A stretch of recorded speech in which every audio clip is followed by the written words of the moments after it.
Olá a todos, eu me chamo Maria, fui casada por muitos anos e fazem 5 anos que eu me separei e divorciei. Fiquei muito triste com tudo isso, mais triste ainda pelas palavras grosseiras que eu ouvia do meu marido, tipo, você é gorda, tem muito seio, você é burra, idiota, etc. E depois de 2 meses dele sair de nossa casa, eu já não tinha forças nem para comer. Eu me sentia um lixo, gorda, burra, mal amada. Enfim, tudo de ruim estava em mim. Eu perdi o meu emprego e uma semana depois eu perdi o meu pai. Bem, eu estava arrasada.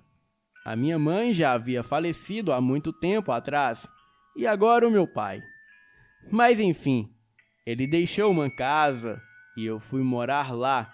Pelo menos eu não pagava aluguel. Conheci uma amiga que era minha vizinha e vou chamá-la aqui de Teresa. Teresa sempre se mostrou uma amiga muito prestativa, que sempre me ajudou quando eu mais precisei.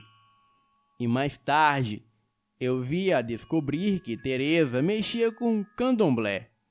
E ela veio e me disse que o meu estado de depressão era consequência de um trabalho de macumba que a amante do meu marido fez para ele se separar de mim e eu ficar doente. Bem, eu fiquei sem palavras quando descobri isso, pois eu nunca fiz mal a ninguém. Só queria ser feliz com o meu marido.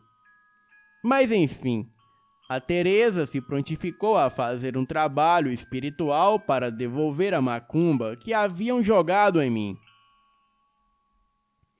O trabalho precisaria de um tempo para surgir efeito, e a Teresa precisou chamar o seu irmão, que chamarei aqui de Fernando. Fernando era um magista experiente, e para quem entende do assunto, ele trabalhava com magia goétia, magia enoquiana, magia dos elementais, magia egípcia, magia negra. Resumindo, ele mexia com todo tipo de magia e era um Aleister Crowley da vida. Ele tinha 32 anos, era bem novo, bonito, inteligente e eu tinha 24 na época. Fernando se prontificou a me ajudar sem me cobrar um centavo por nada. Bom, ele já deveria saber que eu também não tinha como pagá-lo. Foi uma semana direto de trabalho espiritual e tudo que o Fernando pedia para mim, eu fazia. Um certo dia, a Teresa me chamou e disse que eu já estava ótima e que agora já estava na hora de eu me afastar do seu irmão Fernando. Bem, eu fiquei sem entender o que ela quis dizer com isso. E mais tarde, eu comentei isso com o Fernando e ele disse que ainda precisávamos terminar o que começamos. E disse também para mim não dar bola para o que a Teresa falava, pois ela estava meio louca. Naquele mesmo dia, ele foi tomar satisfação com a sua irmã e os dois brigaram. Óbvio que a partir daquele dia, ela não quis mais falar comigo. No dia seguinte, Fernando me procurou para saber como eu estava, e depois de ver que eu já estava bem melhor, ele me chamou para sairmos e nos divertir. Bom, assim fizemos. Chegamos em casa às 2 da manhã, depois de ter tomado todas. O Fernando começou a dar em cima de mim, dizendo que eu era linda e se eu topava ficar com ele. Bem, eu sempre o vi como um amigo e disse que era muito cedo ainda para que eu me envolvesse com alguém. Ele pareceu não aceitar aquilo que eu disse e foi embora com uma expressão de ódio. Bem, eu deixei pra lá e fui dormir. E naquela noite eu estava meio dormindo, quando senti uma paralisia em meu corpo e senti nitidamente um homem forte Eu senti o seu corpo nu em minha cama, senti as suas mãos passando em meu corpo e eu ouvi claramente: "Você é linda, gostosa e os seus seios são deliciosos." Bem, fizemos amor a noite inteira, transamos loucamente e eu fiquei sem saber o que fazer. Acordei de manhã e estava com manchas em meu corpo pelos chupões que ele me deu. E eu, com vergonha, não contei nada para ninguém. Isso passou a se tornar frequente e todas as noites eu esperava por este homem. E eu não conseguia ver o seu rosto, mas tocava em seu corpo e ele me fazia feliz, desejada, amada. Mas isso não deixava de ser uma loucura, pois era um ser de outro mundo, me namorando nas noites escuras. Bem, eu não sei se o Fernando tinha alguma ligação com aquilo, mas não demorou muito para mim perceber o quanto estava apaixonada pelo Fernando. E logo caí na conversa dele de namoro. Mas foi só eu começar a namorar com ele que os ataques sexuais que eu sofri à noite simplesmente pararam. Bom, começamos a namorar e a morar juntos. O Fernando tinha o costume de sair em noites de quinta-feira e só voltava na sexta-feira pela manhã. Porém, ele voltava todo sujo e com as roupas toda rasgada, e ele nunca me dava explicação de onde estava indo. Então, como sempre fui ciumenta, eu decidi seguir ele, pois tinha certeza que ele estava me traindo com uma rapariga. Eu o segui até um matagal e era noite de lua cheia. Me escondi atrás de uma árvore e pude ver o meu marido se transformando em uma besta demoníaca. Eu vi com os meus próprios olhos. Ele caiu no chão e começou a girar, e no momento achei que ele estava incorporando alguma entidade. Mas logo percebi que ele estava transformando literalmente em uma criatura. O seu corpo estava repleto de pelos, as suas pernas ficaram curvadas, ele tinha um focinho de cachorro e estava muito maior. Deveria ter uns 2 metros. Enquanto o Fernando, que eu conhecia, tinha aproximadamente 1,72. Aquela coisa ficou uivando ali para a lua durante uns 10 minutos. Eu me segurava para não desmaiar de tanto medo, e a cada uivo que a criatura dava, eu me tremia toda. Até que em certo ponto, aquela coisa levantou a cabeça e começou a cheirar o ar, como se soubesse que eu estava por perto. Eu fiquei ali atrás da árvore, imóvel, e nem respirava para ele não me perceber. Bem, aquela coisa sabia que tinha alguém ali por perto e saiu à procura. Ele então passou do meu lado e não me viu, ou fingiu não me ver. Mas depois daquilo andar uns 20 metros, ele olhou repentinamente para trás, diretamente nos meus olhos. E nessa hora, eu só não desmaiei porque eu sabia que se eu desmaiasse, com certeza eu morreria. E quando aquilo me encarou, eu pude ver os seus olhos vermelhos, completamente demoníacos, e a criatura me encarou por uns 5 segundos, deu uma bufada e seguiu seu caminho, me ignorando. E de tanto medo eu fiquei ali até o dia amanhecer, e foi quando as minhas forças voltaram e eu pude ir embora. Voltei para casa, estava decidida a deixar a casa que era do meu pai e voltar para a minha cidade.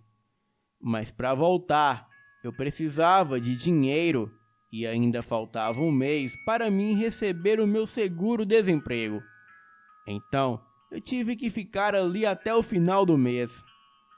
Mas para minha sorte, o Fernando não voltou mais.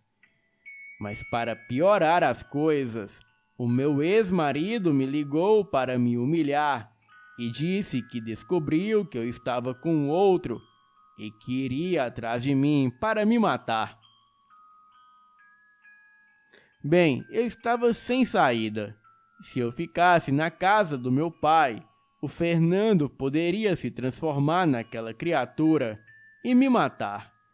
E se eu fosse embora, o meu ex poderia me matar.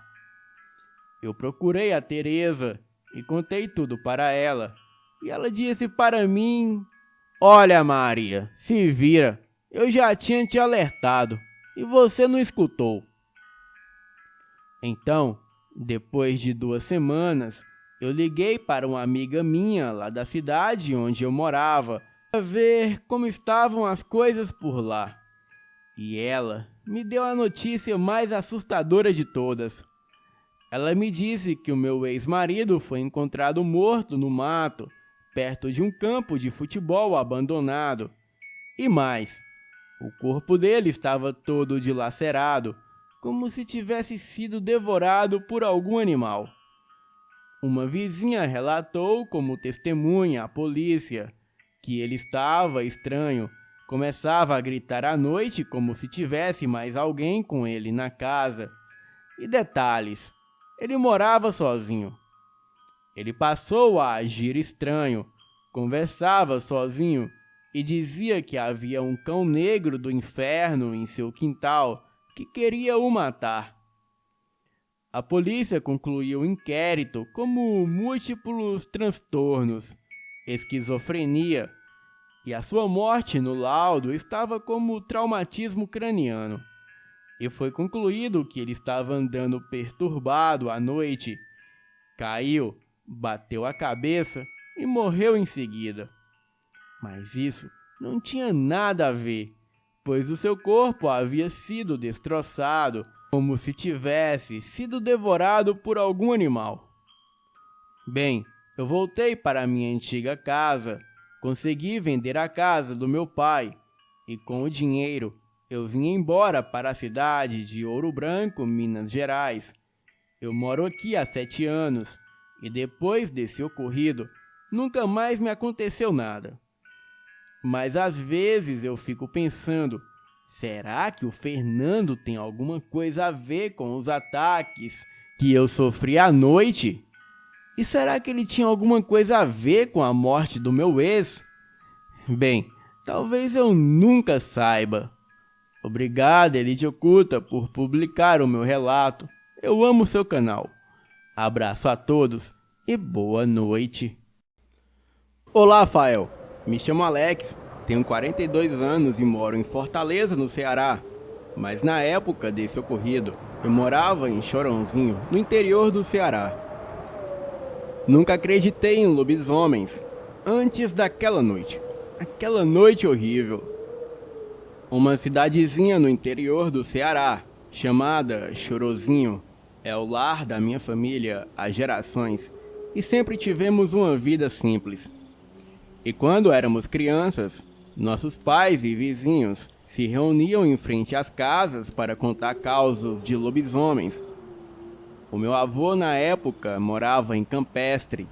Ele tinha um sítio por lá e sempre que ele vinha nos visitar a cavalo, ele chegava com uma expressão de bravo e dizia que a praga do lobisomem atacou a sua fazenda. Ora comia um boi ou uma vaca, e ora comia as suas cabras leiteiras.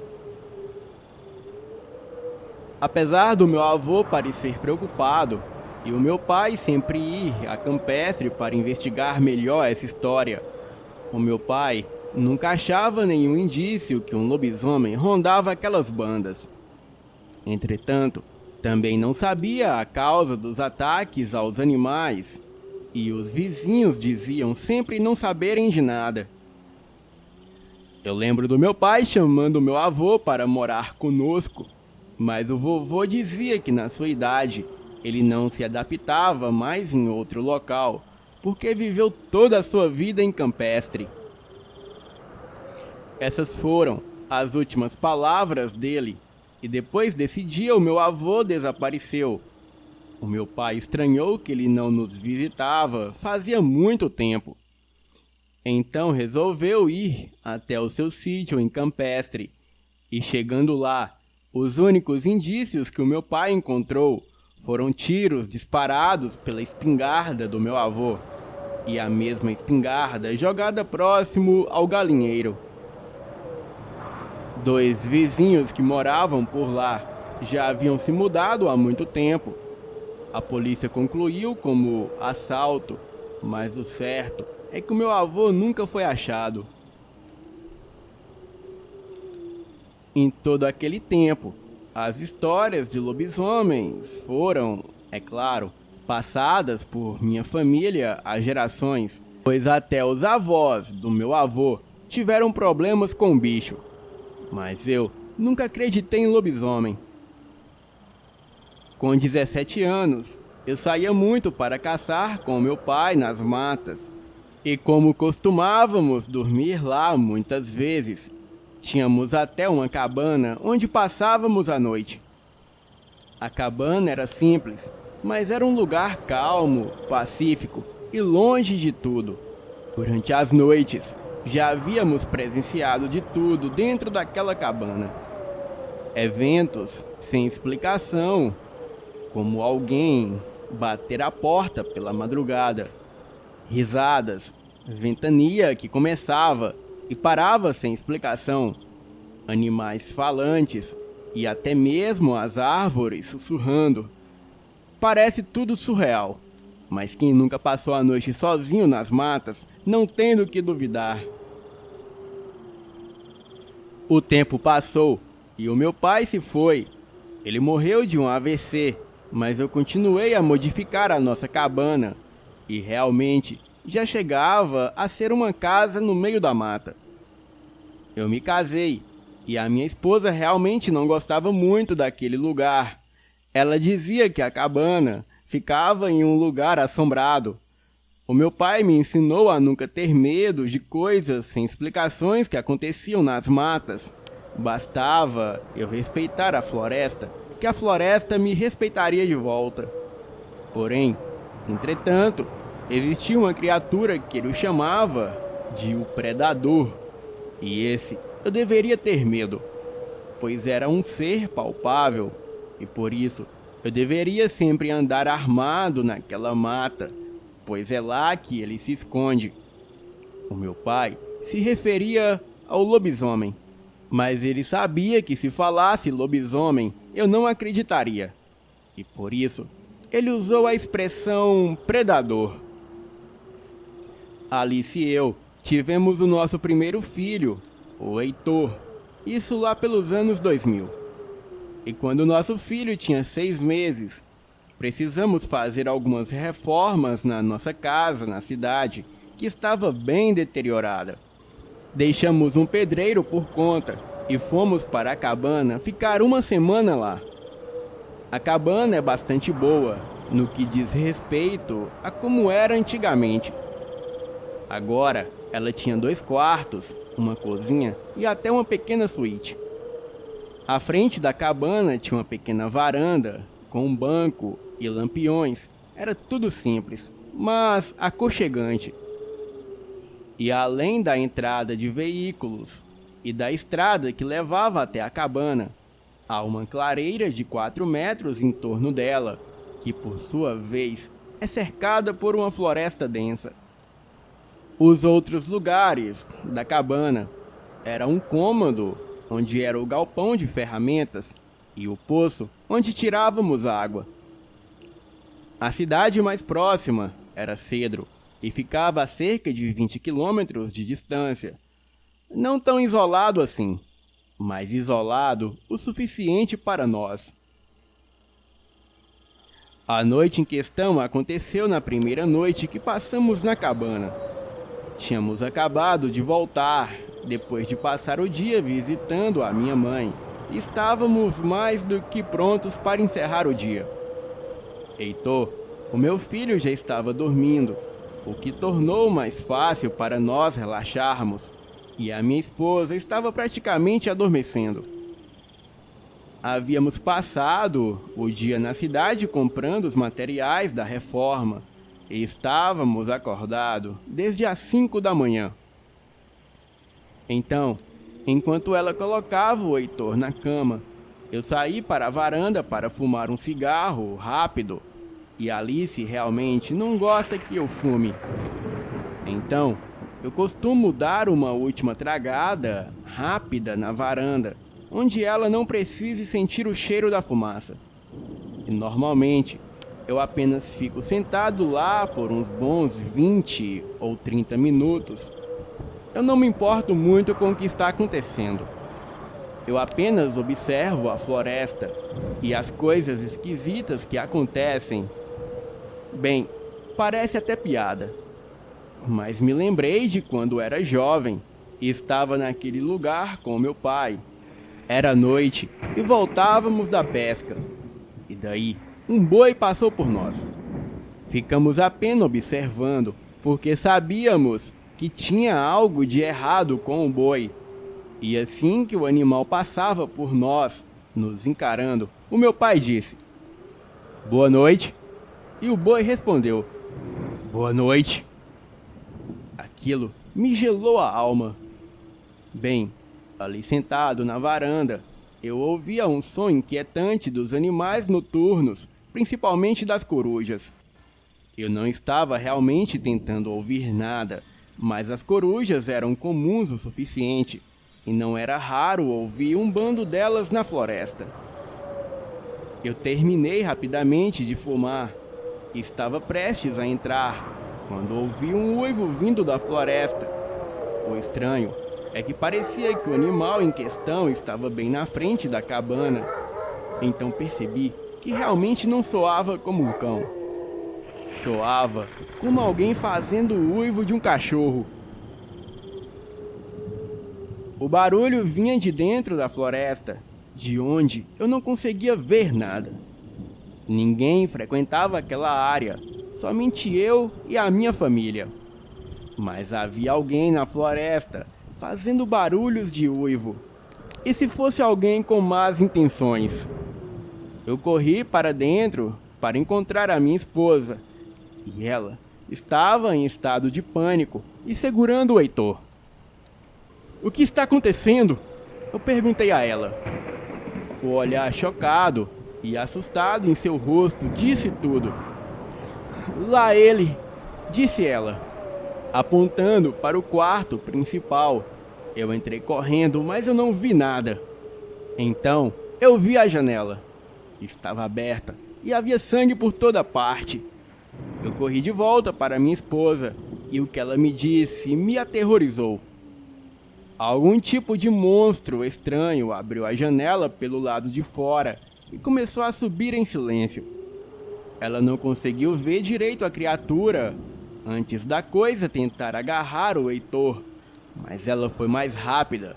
Pegou um martelo que estava ali no quarto, o mesmo que eu havia esquecido lá depois de reparar a madeira na parede, e com muita força, ela acertou a boca do bicho com o martelo, fazendo o sangue da criatura espalhar por todo o quarto. Então a coisa voltou de onde veio, e ela o descreveu como um cachorro, porém muito maior e um pouco parecido com uma pessoa. Parecia que ela estava descrevendo um lobisomem. De qualquer forma, não poderíamos ficar lá. Passamos os próximos dias com a minha mãe, até a reforma da nossa casa ficar pronta. Eu voltei para a cabana com o meu irmão e 2 dos meus tios. Eles zombavam de mim enquanto estávamos na estrada em direção à cabana. Eles não acreditavam, porque sabiam muito bem que eu mantinha uma arma na cabana durante todo o tempo. Mas eles pararam de zombar logo que chegamos lá. A cabana estava destruída. Havia pegado fogo e queimado por inteira, misteriosamente, e ao redor do que fora a minha cabana haviam pegadas imensas. Eu não sei se realmente era o predador ou o lobisomem, mas pelo que eu e a minha esposa testemunhamos, eu não tenho motivos para duvidar. e também não tenho motivos para voltar naquele lugar. Boa noite.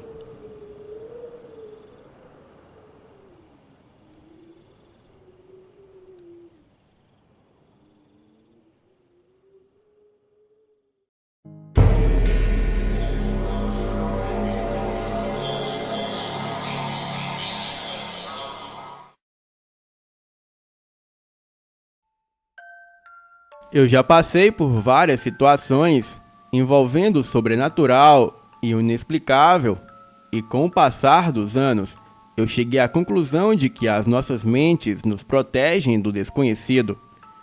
E assim, nós bloqueamos memórias que não queremos aceitar na hora. Mas anos depois, elas aparecem na nossa cabeça. Incrivelmente, isso que eu vou relatar voltou para mim depois do que eu li sobre a experiência de outras pessoas com sombras. Então, aqui está algo que aconteceu comigo há quase 20 anos e que só agora eu estou lembrando. Bem, eu tinha 9 anos e passava o dia inteiro dentro de casa, e nesta época da minha vida eu tinha sérios problemas para conseguir dormir. Principalmente porque os meus pais apagavam todas as luzes da casa e ficava tudo escuro feito um breu e com muita pouca luz apenas vindo da rua. Eu me lembro de acordar no meio da noite ouvindo alguns sons esquisitos, mas distante. Eu achava que era só a minha imaginação, já que o meu irmão mais novo, que dividia o quarto comigo, parecia não ouvir nada. Mas eu ainda tinha a impressão de que tinha algo ali, parado nas sombras, me observando. As semanas passavam e todas as noites eu acordava, ouvia algum tipo de som, ou com a sensação de frio, ou às vezes algum pesadelo estranho me acordava. Eu nunca falei nada para os meus pais, já que eles nunca acreditaram em nada que tenha a ver com o sobrenatural. E se eu falasse, eu achava que parecia louco ou que estava mentindo. Então, eu tentei vários métodos para lidar com aquilo. Ver TV até tarde da noite, colocar o travesseiro sobre a cabeça e passar o dia todo fazendo alguma atividade física para estar completamente exausto durante a noite e não conseguir acordar. Porém, nada disso adiantava. E praticamente todas as noites eu acordava. Então, com o tempo, eu acabei aprendendo a me adaptar à situação. Se eu podia evitar os garotos mais velhos no colégio, que sempre queriam brigar com os mais novos, e evitar os garotos nada bons da vizinhança, eu podia evitar o que quer que fosse que rondava a minha casa durante a noite.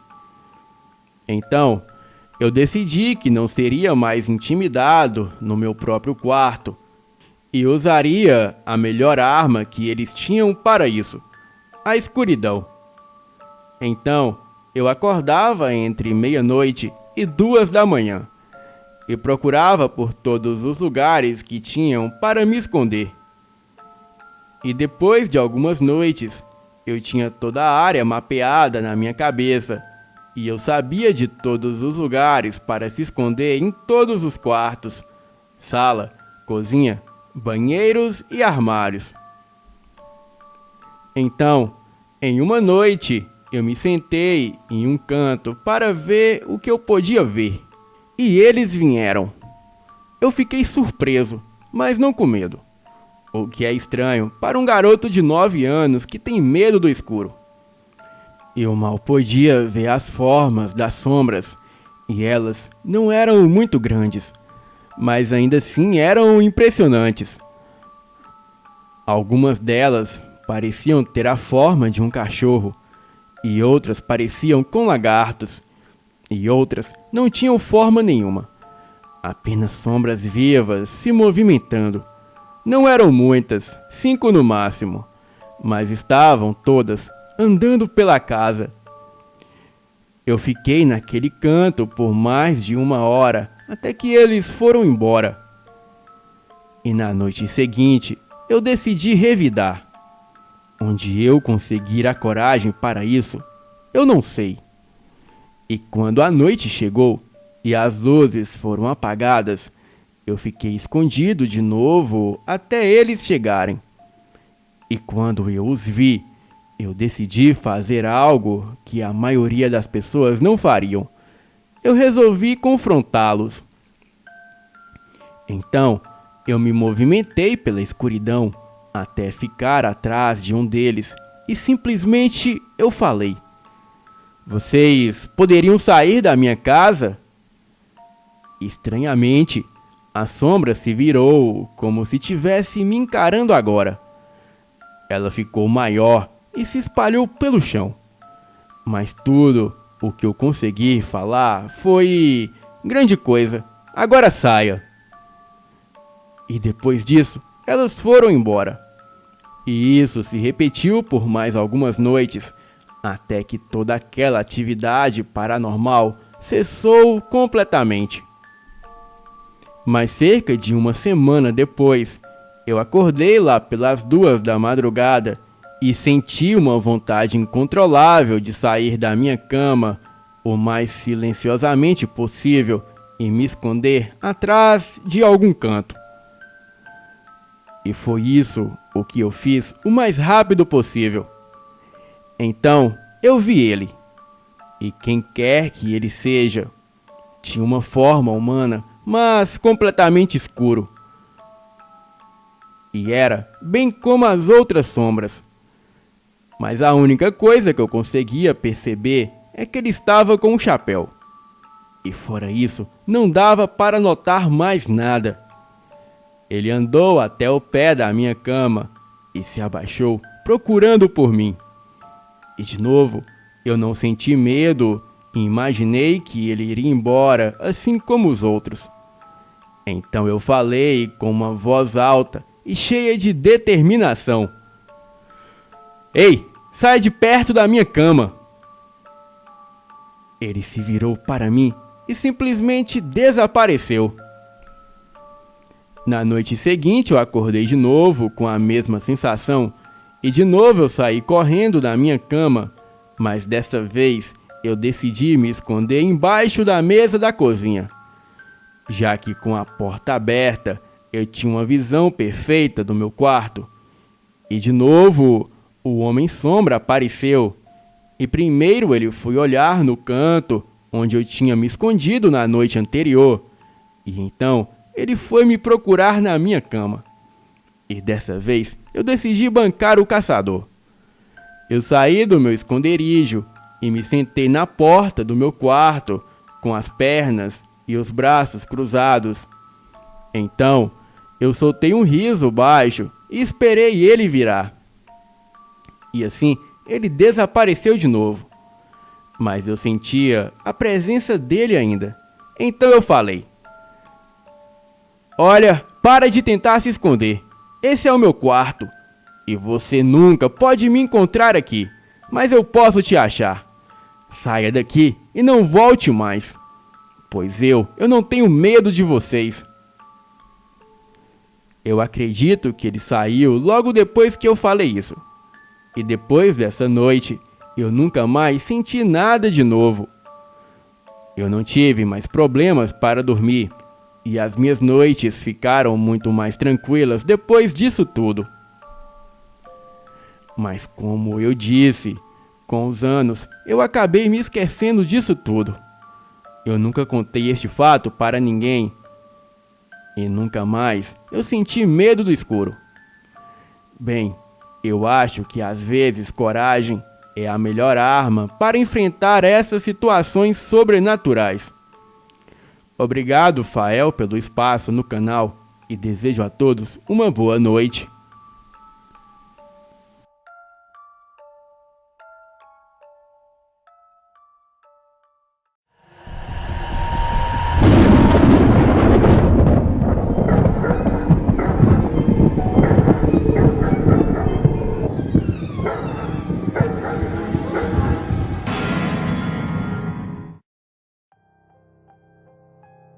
Essa foi uma história que aconteceu comigo próximo ao ano 2000 e eu nunca vou esquecer.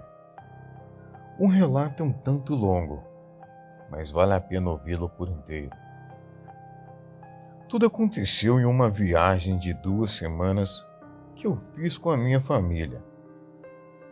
Era inverno e nós tínhamos ido para uma casa que é dos meus avós no interior de São Paulo.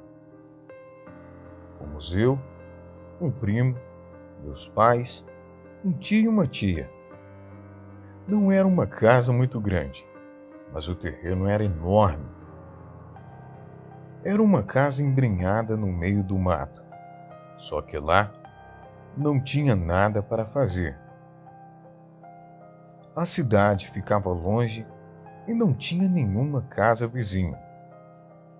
A única coisa que tinha era um riacho que dava para nadar, se você não ligasse para a água que estava gelada, e nem televisão tinha. A nossa maior diversão era uma bola de futebol. Eu e o meu primo estávamos com a mente bem ociosa, e o tempo que a gente não estava jogando bola, estávamos conversando besteira. E não demorou muito para as histórias de fantasmas aparecerem. Nós ficamos um tempão vendo quem ficava mais assustado. De noite, a gente pegava pesado nas histórias. Mas depois de 2 dias, já não conseguíamos nos assustar mais.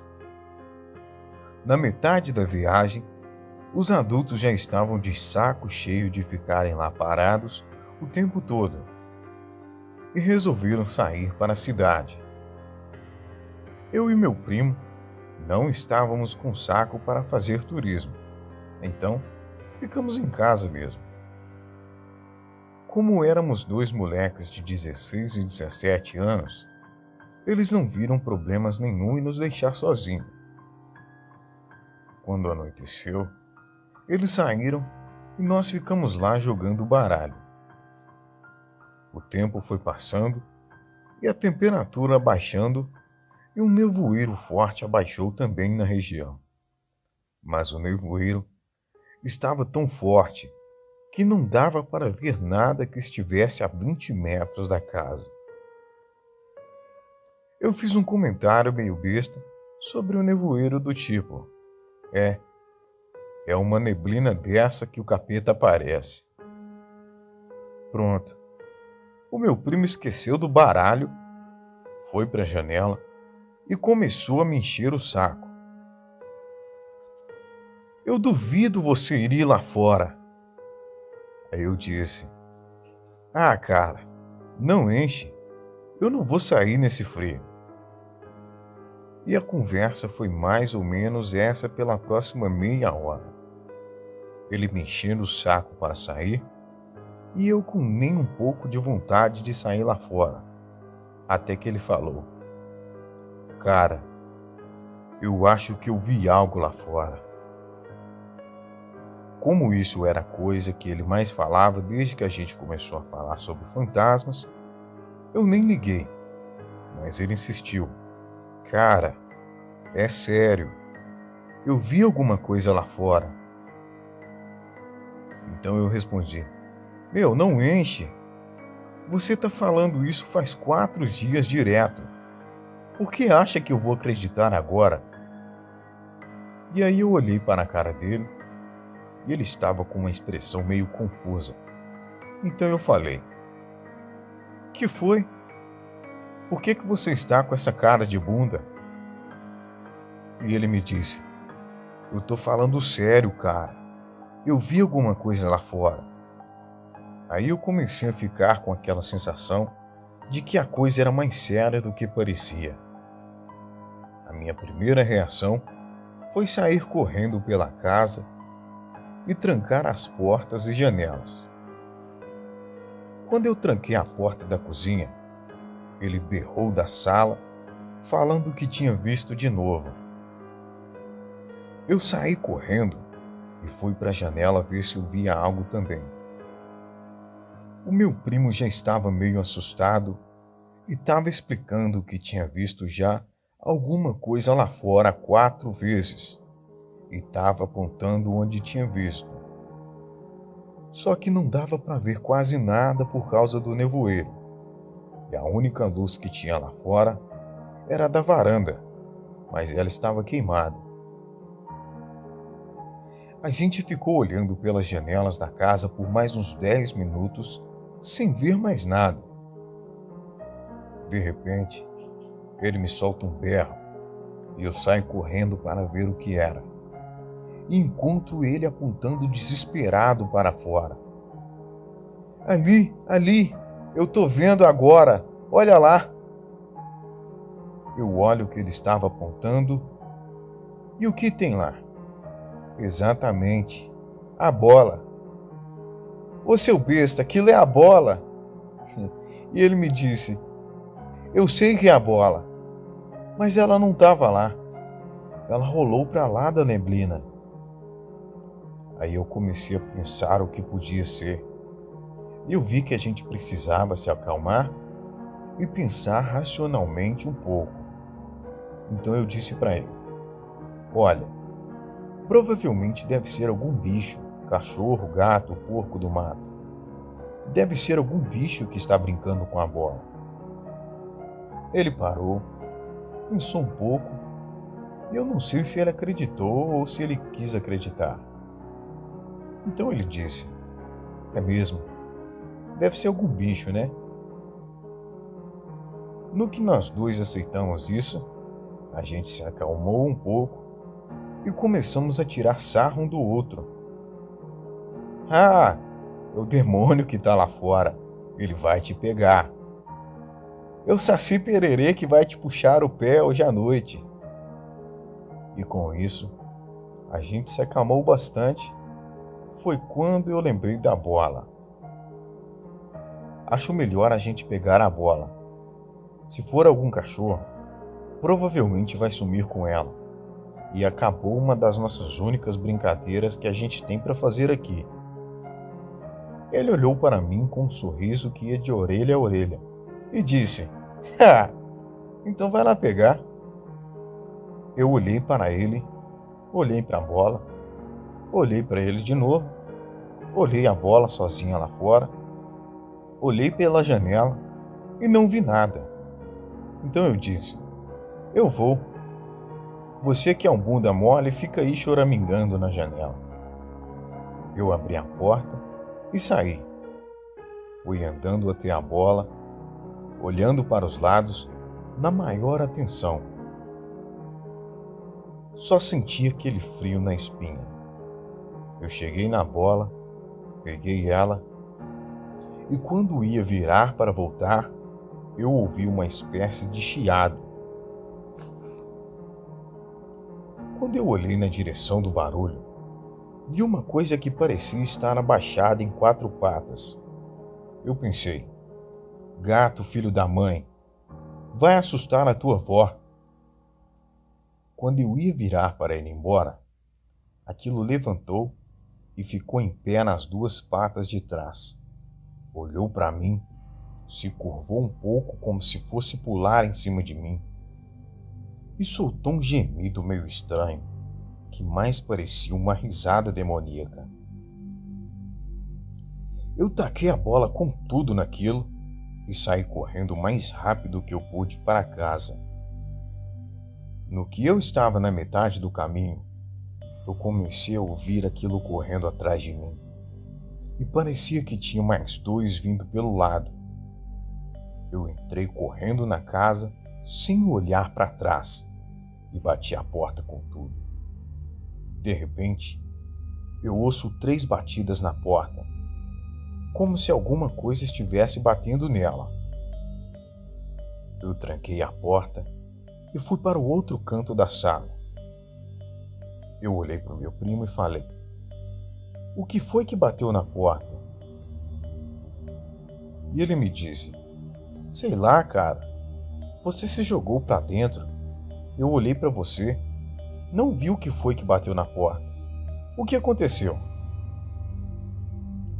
Ele olhou pela janela e deu um berro e pulou para longe da janela. No que ele fez isso, a gente correu para o quarto, trancou a porta e ficou longe dessa janela. Ele virou para mim e falou: "O que era aquilo?" Eu olhei para a cara dele e não conseguia falar. No resto da noite, a gente ficou quieto. Ele não falou mais nada e nem eu. Quando os adultos chegaram, a gente já estava dormindo. No dia seguinte, a gente não falou nada para eles. E quando eu saí de casa, vi a bola murcha do outro lado da casa. Quando eu peguei ela, estava toda rasgada e estava com um fedor horrível. Estava com cheiro de carniça. Eu mostrei a bola para o meu primo. Então eu perguntei o que ele viu na janela depois que eu entrei. Ele falou que lá fora estava meio escuro e não tinha dado para ver nada direito.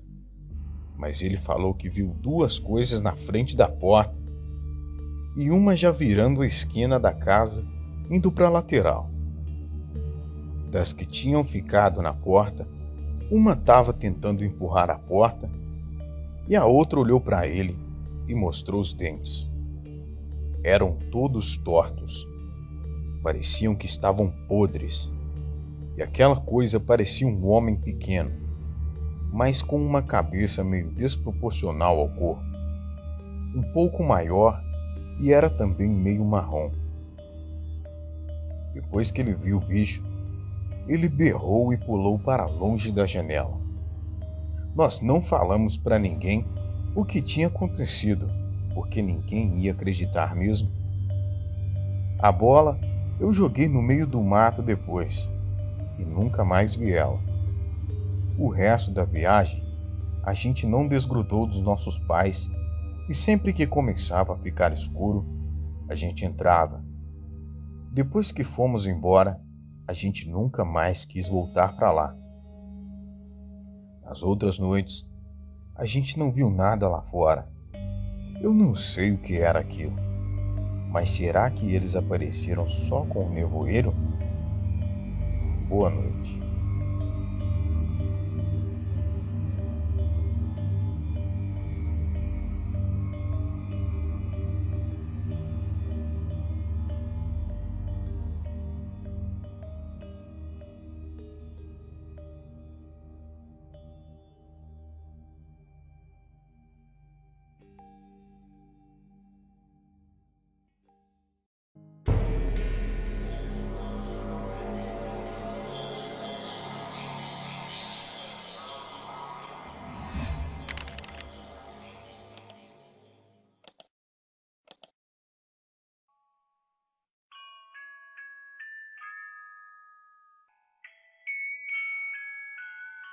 O ano era 1999 e nessa época eu me recordo que na minha rua os guris adoravam inventar. Nesta época, todos os garotos e garotas da rua estavam naquela fase de descobertas. Eu era um pouco mais novo do que a maioria, mas sempre participava das brincadeiras. Brincadeiras essas do tipo esconde-esconde, jogo de garrafa e pega-pega. Tinha vezes que a gente mexia com o sobrenatural, fazendo aquela brincadeira de chamar a loira do banheiro, jogo do copo, etc. Tudo na verdadeira inocência. Até que um dia do mês de dezembro, já próximo ao Natal, todo mundo estava combinando de pegar galhos no cerrado. Então fomos. Estávamos em 14 pessoas, sendo 10 meninos e 4 meninas. E ninguém contou para os pais que íamos buscar galhos no cerrado. Eu fui o último a sair, e quando ia chegando no cerrado, eles já estavam um pouco adentro. Eu podia ouvir eles conversando besteiras. Fui seguindo os barulhos até que o meu colega ficou para trás para tirar a água do joelho. Daí eu me encontrei com ele e fomos seguindo a conversa de todo mundo. Até que em um momento todos eles pararam, sendo que eu e o meu amigo ficamos para trás. Conseguimos alcançar o resto da turma. Então eu perguntei: tem muita madeira aqui? E o meu colega, que se chamava Diego, disse: não, é porque eu acho que a Camila e o Jefferson se perderam do grupo. Nós estávamos em 12. Neste momento, o Diego contou e verificou que haviam 12 pessoas no grupo. O grupo original eram de 14 pessoas. Preocupados, fomos em busca do Jefferson e da Camila. Mas ao mesmo tempo, sempre atrás de madeira também. Sendo que todos se mantinham juntos para não acontecer de ninguém mais se perder. Passamos uns 10 minutos caminhando, até que eu vi o Jefferson com a Camila bem distante. Eles estavam fazendo aquilo, vocês sabem o que. Eu dei um grito, e foi aí que eles ouviram e rapidamente se vestiram.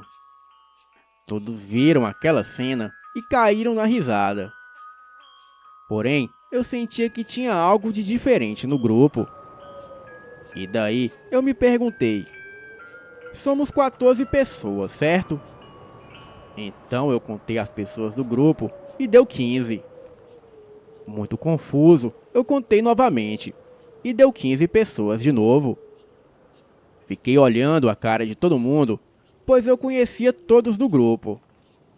Foi então que o meu amigo Brian falou: você chamou mais alguém para vir conosco, Gustavo? Claro que não, eu respondi. Ele também começou a olhar o rosto de todos. Então, eu e o Brian paralisamos por uns segundos. Eu virei para ele e perguntei: você viu o que eu vi? Ele, querendo negar com a cabeça, respondeu que sim. Havia um garoto estranho no meio do grupo. Eu dei um grito e falei para todo mundo: vem todo mundo aqui! E rapidamente o pessoal parou e veio. Deviam achar que eu me machuquei. Eu contei que éramos 15. Então o Diego contou novamente.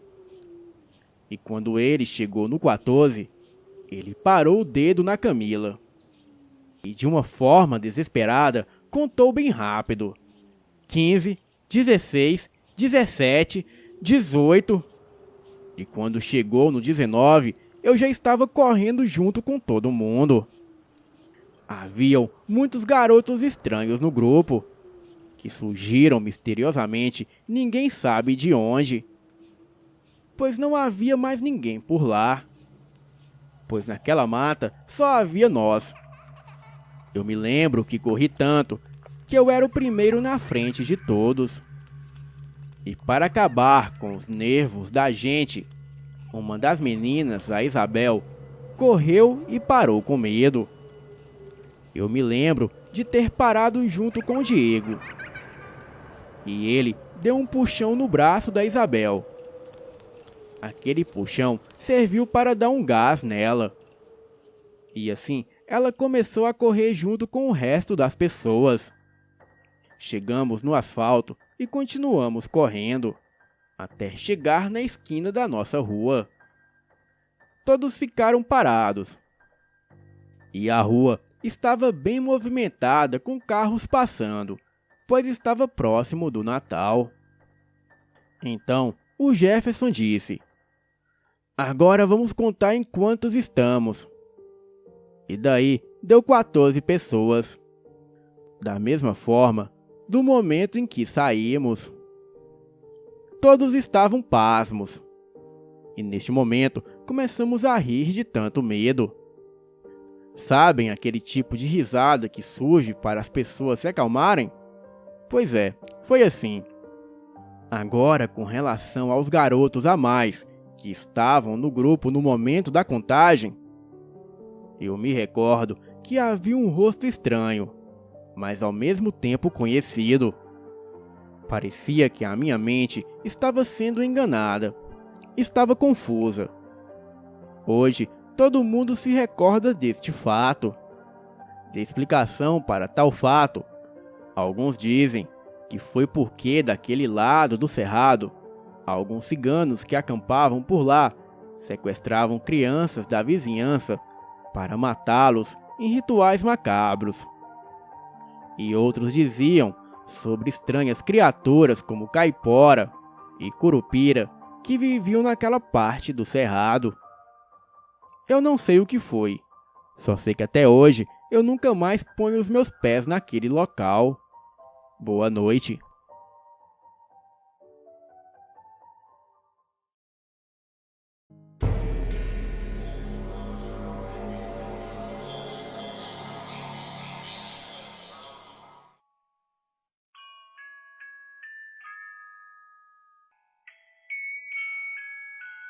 Vou contar uma história verdadeira que aconteceu comigo após sair do trabalho.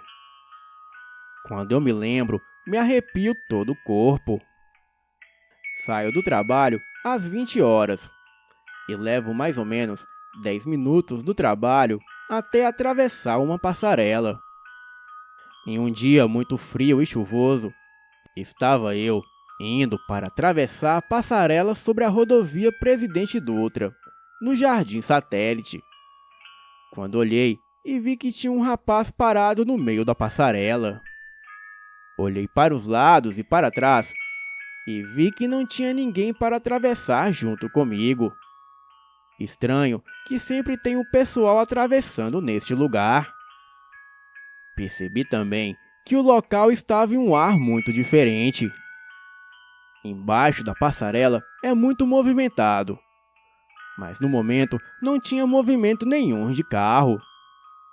E o lugar ainda continuava com aquela atmosfera diferente e muito mais frio que o normal.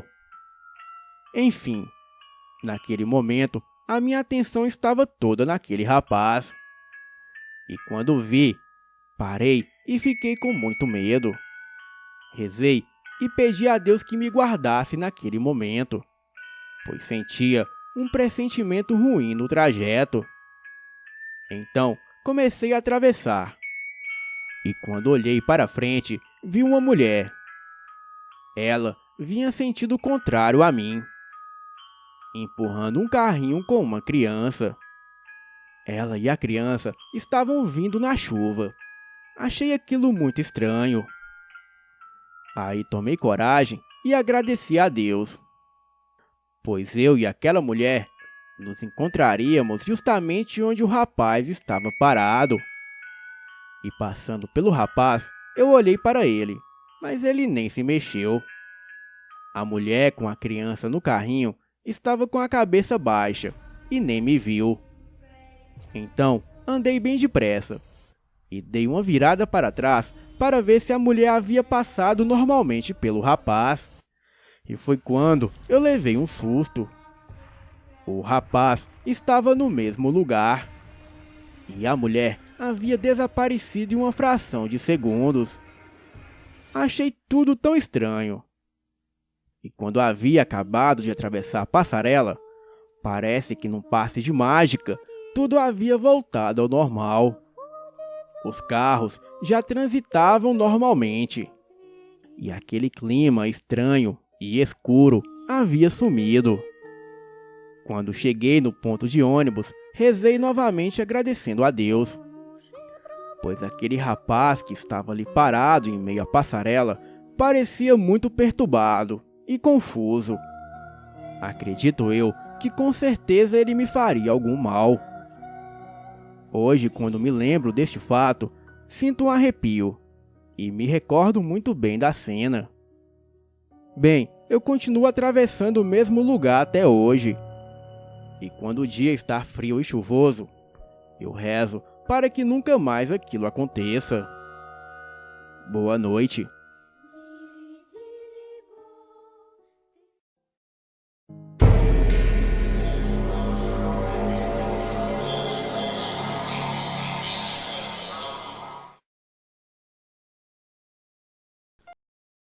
Olá, boa noite.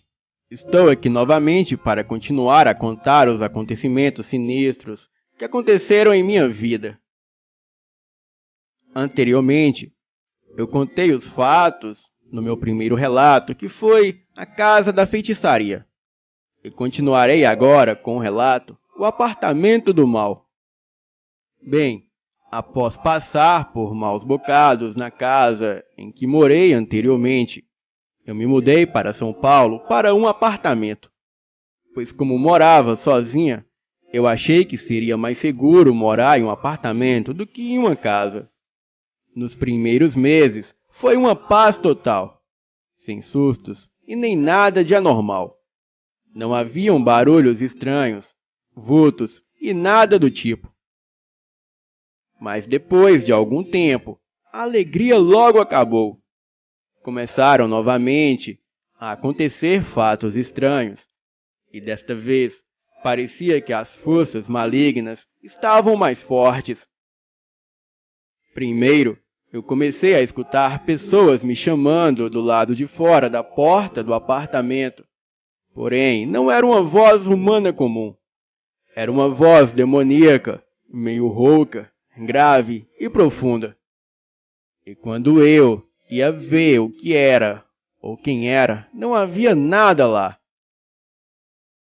Em seguida, eu percebi que as trancas das portas estavam se mexendo sozinha, e em certos momentos os meus cachorros começavam a latir, olhando para uma parede como se houvesse alguém ali, mas não havia nada. Parecia cena de filme de terror, e eu sozinha no apartamento não sabia o que fazer. Ficava totalmente apavorada. Em uma certa noite, quando eu já estava dormindo, eu acordei com uma voz me chamando e ao mesmo tempo um barulho como se fosse alguém mexendo nas trancas das portas. E só que desta vez, a voz e os barulhos vinham de dentro do quarto, e isso tudo às 3 horas da madrugada. Entrei em desespero, saí correndo do apartamento e desci para a portaria do prédio. Não queria mais voltar lá de jeito nenhum, e acabei dormindo sentada na mesa da portaria, de tanto medo que eu estava. E quando clareou o dia, eu acabei voltando para o apartamento, pois não tinha outro lugar para ir, e afinal, esse era o meu lar. Era sempre assim. Esses fatos assombrados se repetiam da mesma forma, até chegar ao ponto em que eu achava que eu estava ficando louca. De saco cheio de tudo isso, em um certo dia, eu fui a outro centro espírita para ver se alguém poderia me dizer o que eu poderia fazer para me livrar disso tudo. Cheguei ao centro espírita e não contei detalhes à moça que me atendeu. Portanto, ela sabia pouco sobre o que acontecia. Ela então me orientou, dizendo que me colocaria em um cômodo onde ela receberia espíritos e que haveria alguns procedimentos, e foi assim. Ela me colocou no cômodo e passou várias pipocas em mim, e ao mesmo tempo em que pronunciava algumas palavras que eu não entendia muito bem. Acho que ela estava rezando para os espíritos, eu não sei bem. Em seguida, ela saiu do cômodo e disse que eu teria que ficar lá por uns 10 minutos sozinha e no escuro. E que não poderia sair de lá, acontecesse o que fosse.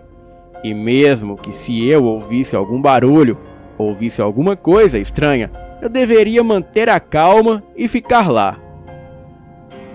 Ou seja, a regra era para que eu ficasse quieta e não fizesse nada. Então ela fechou a porta e eu fiquei naquele cômodo sozinha e no escuro. E após alguns instantes, começaram a cair coisas pelo cômodo todo e surgiram alguns barulhos como se fossem pessoas andando lá dentro. Foram 10 minutos de puro terror. E quando ela entrou no cômodo, ela juntou as pipocas que haviam caído e olhava para elas como se estivesse olhando para alguém. Então, Ela me disse que haviam muitos espíritos junto de mim, mas havia um em especial, e ela descreveu esse espírito, e segundo a sua descrição, só poderia ser um amigo meu que havia morrido há alguns anos.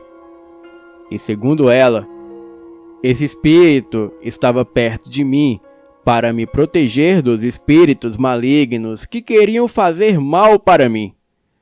No entanto, essa entidade, que era o meu amigo, acabava me prejudicando, por estar comigo dia e noite, sem me dar descanso.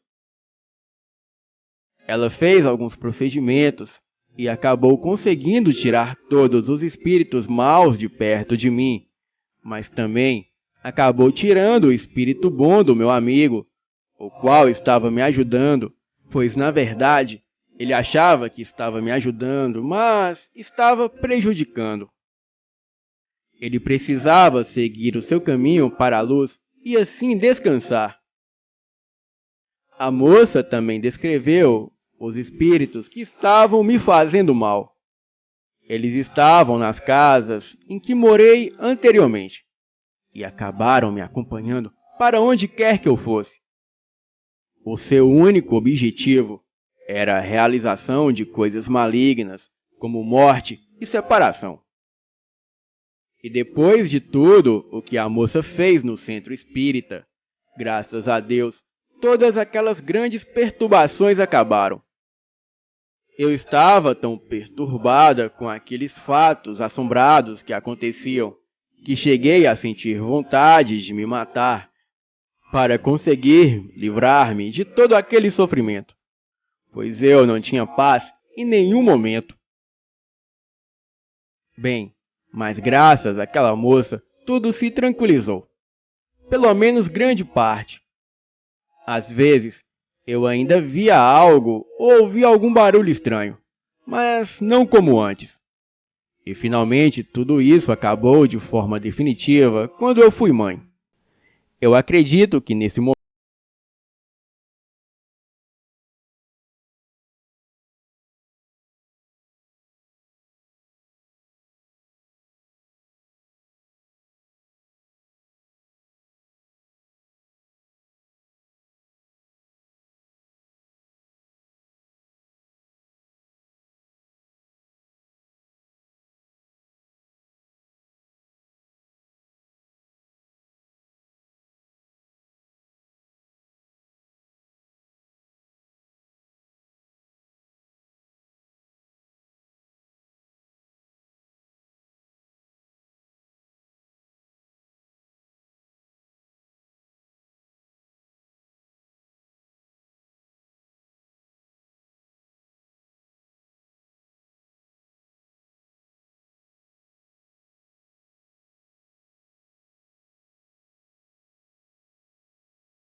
o relato que venho contar para vocês aconteceu e ainda vem acontecendo na fazenda de um tio meu, aqui no Tocantins. A minha família, já de muito tempo, tem o costume de se reunir em uma das fazendas que temos. E numa dessas, resolvemos nos reunir na fazenda do meu tio, que sempre gostou de nos receber lá. Esta fazenda é muito antiga, com história de ex-moradores e casas abandonadas no meio dos pastos. A minha tia sempre quis derrubar essa casa antiga, mas o meu tio prefere deixar lá, pois acredita que não foram destruídas tempos atrás por algum motivo. Enfim, o local é super propício para coisas sobrenaturais. Voz bem caipira, tocando gado e cavalgando no terreiro da casa. Eu sei que atrás do curral, onde o gado é tratado, tem um túmulo de mais de 50 anos, com uma cruz bem velha. A minha tia diz que quando eles compraram a fazenda, o ex-dono disse que o túmulo é de um homem que já viveu lá há muitos anos atrás. Outra vez, eu mesmo estava com meu primo andando de cavalo. E foi quando avistamos de longe um homem montado em outro cavalo, parado em cima de uma ponte. Pensamos que poderia ser qualquer pessoa da região, mas quando chegamos mais perto, não havia ninguém lá, e nem sinal do que houve. Um vizinho da fazenda também já viu e ouviu coisas estranhas por lá. Ele conta que uma vez ele estava andando pela mata durante o dia mesmo e ouviu crianças sorrindo. Ele falou que foi os sorrisos mais assombrosos que ele já ouviu na vida, pois aqueles sorrisos eram macabros, e em seguida ele começou a ver vultos de criança correndo dentre as árvores com aquela risada demoníaca. Outra vez ele conta que numa noite, enquanto ele voltava da roça montado com a sua tropa, ele avistou um vulto sentado na beira da estrada, como se estivesse esperando alguém, e logo ele perguntou se aquilo precisava de ajuda. O vulto permaneceu em silêncio, e minutos depois aquilo deu uma risada diabólica, e logo em seguida desapareceu. Coisas desse tipo acontecem com frequência na fazenda desse tio, e na região também. Eu acredito que os antigos moradores da região ainda perambulam por lá. Acho que eles não aceitam ou simplesmente não sabem que morreram, e por isso que o local é assombrado. Eu não gosto de ficar sozinho por lá, pois morro de medo de algo assim acontecer comigo.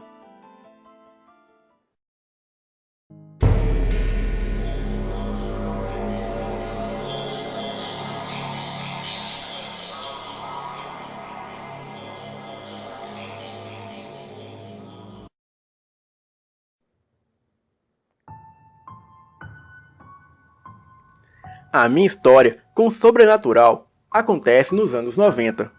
E foi quando começou também uma grande onda de crimes em São Paulo. Nessa época, o tráfico de drogas ficou muito forte aqui na região, da zona sul de São Paulo, especialmente aqui no Capão Redondo. Eu sempre fui um garoto criado na periferia, mas eu nunca me desviei do meu caminho, o caminho da honestidade. Infelizmente, muitos dos meus amigos não tiveram o mesmo pensamento que eu, e pagaram caro. Um desses amigos chamarei aqui de Roberto. Ele era um jovem de apenas 16 anos. Roberto era uma pessoa muito legal, era educado e amava os seus pais e amigos. Ora, então qual o defeito de Roberto? Bem, Roberto era traficante, membro de uma das gangues mais perigosas de São Paulo. Ele era gerente de uma boca de fumo, aqui do meu bairro. O tráfico de drogas é apenas mais um comércio como qualquer outro. Infelizmente, esse comércio, por ser ilegal, está na mão de seres nefastos, que são as quadrilhas do tráfico. Mas Roberto era um traficante diferente. Ele tinha sonhos de terminar os estudos. Mas ele não podia trabalhar e estudar para ajudar sua família de 3 irmãos e a sua mãe. E logo ele encontrou essa saída fatal no tráfico de drogas. Bom, já contei bastante sobre ele. Agora vamos para a parte sobrenatural da história. Era uma quinta-feira, 8 de agosto de 1997. Roberto, como sempre, estava fazendo seu plantão em uma tarde ensolarada. Era costumeiro ele ficar ali vendendo as suas drogas. A mãe de Roberto, a dona Eunice, estava muito nervosa aquele dia, mas não percebemos nada, até então. Eu voltava da escola por volta de 4 horas e cumprimentei o Roberto. Mas eu não fiquei lá ao lado dele, pois eu não gostava de seus amigos. De repente, quando eu estava na esquina, vi 2 carros pretos entrando na rua em uma velocidade alta. Prestei atenção e então escutei tiros. Era um tiroteio entre gangues rivais. Eu me escondi atrás de um carro e fiquei esperando aquilo passar. Eram tiros de tudo quanto é arma. Era tiros de Glock, de espingarda, de 12 e muita gritaria. Até que 20 minutos depois, tudo parou e o silêncio veio à tona. E logo eu fui verificar o que havia acontecido. Andei alguns metros e vi alguns corpos no chão. Entre os corpos havia o de Roberto, que teve o seu rosto desfigurado por um tiro, provavelmente de fuzil ou calibre 12. E logo veio choros e lamentações dos familiares. Roberto estava morto. E eu fui embora com um grande pesar, e reforcei a minha ideia que eu jamais deveria entrar para o crime. 2 dias depois, eu levantei cedo e fui comprar pão, e passei pelo local da tragédia. E de longe eu vi um rapaz sentado no alto do morro. Ele estava olhando para baixo, e logo o reconheci. Era o Roberto. Eu fui correndo em direção a ele, mas ele desapareceu. Então eu fui para a casa da mãe dele e contei o ocorrido. Ela me disse que o seu filho a visitava quase todas as noites. Ela sentia a presença dele, e o espírito dele assombrava aquelas paredes. Eu também sentia a sua presença, naquele momento. Certa vez, voltando para casa à noite, depois da escola, eu vi um carro se aproximar de mim, e aquele carro ia me seguindo. E logo eu percebi que era o mesmo carro da gangue rival que atirou em Roberto.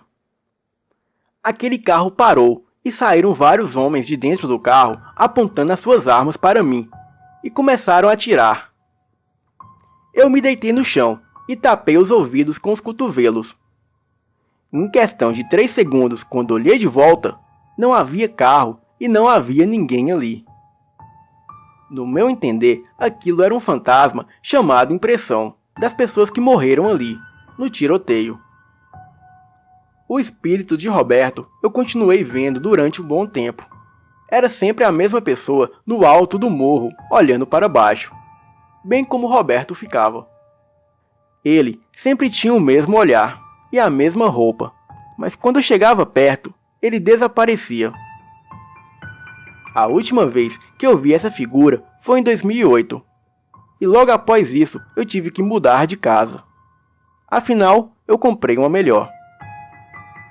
Os anos de estudo deram certo, e eu não posso reclamar da minha vida atual. Fica aí a dica para vocês que pensam em entrar para o mundo do crime.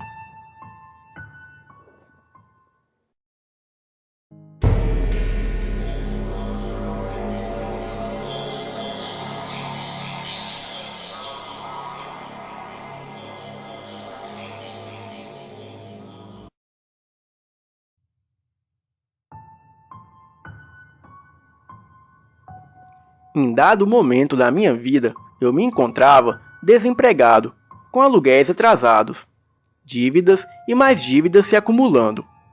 E confesso que a ideia de suicídio me agradava muito. Em um dia chuvoso, eu saí à rua à procura de emprego. E conforme eu andava, eu me sentia afundando no chão. Achei que fosse por causa das poças d'água. Mas quando parei e olhei para os meus pés, a minha visão ficou mais clara. Eu vi algo surpreendente. Havia diversos seres mutilados e sujos. Aquelas coisas estavam agarrando e segurando as minhas pernas. E conforme eu caminhava, eles iam sendo arrastados, mas sempre ficavam ali, junto de mim. Tentei me esquivar deles, mas parecia que eles estavam grudados em mim. E foi questão de segundos, e eu saí correndo feito louco, até chegar em casa. Nessa loucura, eu percebi que não os via mais. Achei que estava livre deles. Como eu estava enganado. Os dias se passavam, e eu senti uma dor em meus joelhos, e as pernas pesadas. Eu não tinha ânimo para nada, e a minha situação financeira se complicava cada vez mais. Eu não conseguia emprego, e nem um bico sequer. Eu já não tinha o que comer dentro de casa, e a situação já estava ficando desesperadora. E foi quando, um dia, ao acordar, eu resolvi sair para a rua, pois a ideia de suicídio se formava em minha cabeça, e eu estava quase dando cabo em minha vida. E foi quando eu passei por uma senhora que encontrava-se em um ponto de ônibus, e ela me chamou pelo nome. Daniel, você tem um tempinho para mim? Fiquei surpreso por aquela senhora me chamar pelo nome, já que eu não a conhecia.